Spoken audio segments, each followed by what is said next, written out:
Khanpur Pakistan patriotic youth JUI तरफा कश्मीर के मज़लूम मुसलमानन सां इज़हार यकजहती के हवाले से रैली निकती, जेका मुख्तलिफ रस्तन का थींदी भिटाई बाजार पहुती, जिथे अगवानन खिताब कंदे चयो त केतरन सालन का भारत कश्मीर के मज़लूम मुसलमानन सां जुल्म करे रहियो आहे।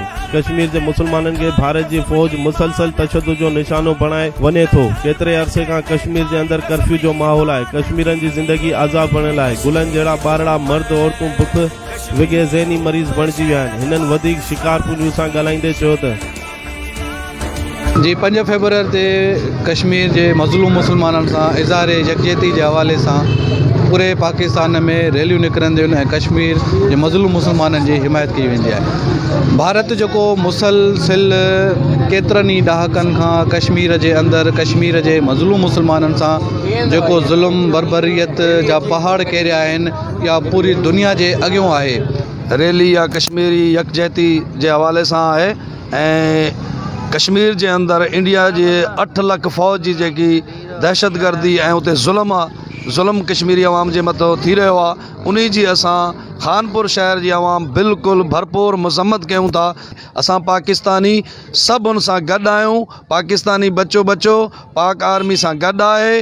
असांखे सिर्फ़ इजाज़त मिले त असां जेकॾहिं बॉर्डर क्रॉस करे ऐं जेकॾहिं इन इंडिया आर्मी सां असां इन खे बुझ न करे छॾियोसीं, इन खे बिल्कुलु इन खे ख़त्म न करे छॾियो त पोइ असांजो नालो भी मुसलमान ना आहे या पाकिस्तानी अवाम ना आहे। जमियत उलमा इस्लाम ऐं पाकिस्तान पेट्रियाटिक यूथ के हवाले से कश्मीर के हवाले से निकती, जैमें असां कश्मीरी मायरन बाहिरन ऐं नंढन सां यौम यकजहती जो इज़हार कयोसीं। ऐं जेको कश्मीर में ज़ुल्म हली रहियो आहे, मायरुनि जे साम्हूं उन्हनि जे बचनि खे ज़िबह करियो थो वञे, जिते भारतीय फ़ौज उन्हनि जे मथां ज़ुल्म करे रही आहे। असां उन जे ख़िलाफ़ आवाज़ उथारियो आहे ऐं कश्मीर सां यकजहती जो इज़हार किया है। हमारी इस रैली का जो जमियत उलमा इस्लाम की तरफ से और पाकिस्तान पेट्रियाटिक यूथ की तरफ से निकाली गई है, इसका इख्तिताम प्रेस क्लब पे होता है। इंडिया को ये पैगाम देना चाहते हैं, मोदी को पैगाम देना चाहते हैं कि अगर तूने कभी किसी टाइम भी कोई हरकत की LOC क्रॉस करने की या पाकिस्तान पे हमला करने की, तो याद रखना हम न्यूक्लियर हैं।